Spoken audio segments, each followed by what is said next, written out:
Thanks, Sophie. You're watching South East Today. Our top story tonight.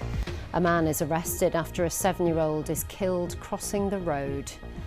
And the cost of Christmas. More than half of adults with children are worried about money this festive season.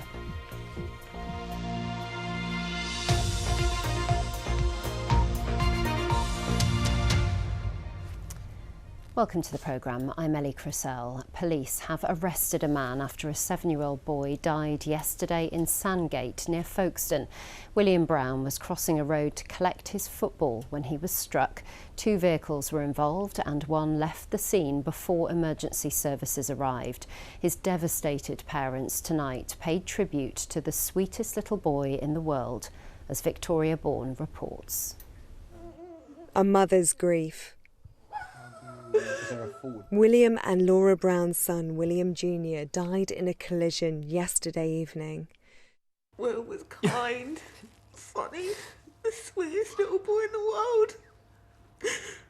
He's just the beautifulest boy. He was so soft and gentle. 2 vehicles were involved in a crash along the Esplanade, but only one stopped afterwards. At 5:35 last night, Wednesday the 6th of December, we lost our son, who was hit trying to collect his football. This evening, police have arrested a 49-year-old man from the Dymchurch area. Officers are continuing to appeal to anyone who may have witnessed what happened or who may have images of the vehicles involved. We're also asking anybody that might have dashcam footage and residents that might have CCTV to review that footage and to contact us at the time of this incident, as well as immediately before and immediately after.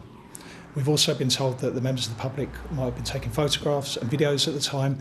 So again, I would ask that if you have got such footage, that you contact us, because it may be crucial to our inquiry. The community here in Sandgate is shocked.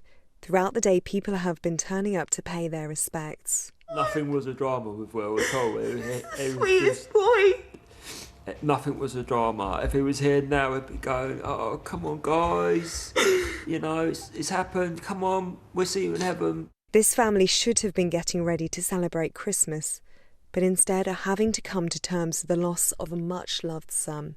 Victoria Bourne, BBC South East Today, Sandgate. The MP for Lewis has called for an urgent meeting with Royal Mail after mounting anger from residents across the South East over postal delays in the run-up to Christmas. It comes just weeks after Royal Mail was fined more than £5.5 million for failing to meet first and second class delivery targets. I've been inundated now, not just for a few days or weeks, but for months by residents who are struggling to get their post. And when I mean not getting their post, we're talking about, no delivery for sometimes for 2 weeks. And I visited a couple of months ago the Lewis sorting office in the constituency, just to hear from the staff themselves and to meet with some of the local managers. And very much the evidence was that they are quite short of staff.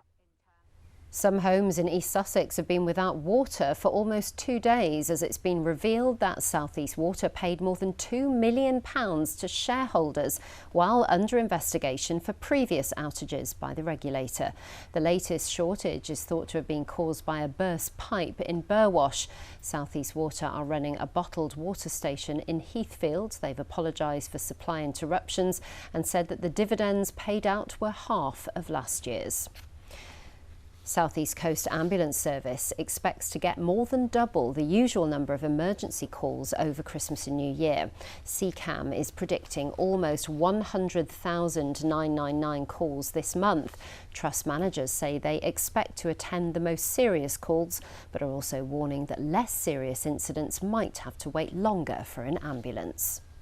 From my point of view, I think if you are able to get to hospital under your own steam, then I would suggest to try and do that, because we can be having quite extensive delays in our service. On Wednesday next week, we will have a special day of coverage looking at how the NHS is preparing for winter. Catch interviews, exclusive reports and analysis across our radio stations and via our websites, social media and right here, of course, on South East Today. We also would like to hear from you. What are your experiences of the health service? Please get in touch with us at southeasttoday@bbc.co.uk or message us online. And it's not just the health service facing pressure this Christmas. It's proving tough for a lot of people who are struggling with the cost of living. 40% of adults are concerned about being able to afford Christmas spending this year, rising to 52% of parents with young children under the age of 18. That's according to research by the Financial Conduct Authority. It's understood that more than a quarter of parents with young children have already borrowed or intend to do so to cover the cost of Christmas. We know that there are severe cost of living challenges for many people in the UK right now. And when it's hard to make ends meet anyway, and then you feel under additional seasonal pressure because you want your family to enjoy Christmas, that makes those choices and those trade-offs even more difficult. Time for a look at the South East weather with John Hammond. Hi there. Well, it's been a damp old evening, but the rain is clearing away now, and by morning it should be dry across the region. Coolish, 4 or 5 degrees, but we'll avoid a frost. A bright and breezy start then to your Friday, and actually Friday is going to be a completely different day compared with today. A lot more sunshine and blue skies. There will be quite a brisk wind coming in from the southwest, and that'll carry some showers to coastal areas later on, but many of us getting away with a dry day. Look at those temperatures, much higher than they've been recently, up into double figures. But it's all go as we hit the weekend. Another batch of wet weather to start Saturday, but that will clear through and the skies will brighten, and again pretty mild despite a blustery wind. The weather continues to chop and change for a few more days, mild for a time, then turning chillier later on next week. That's it. Good night.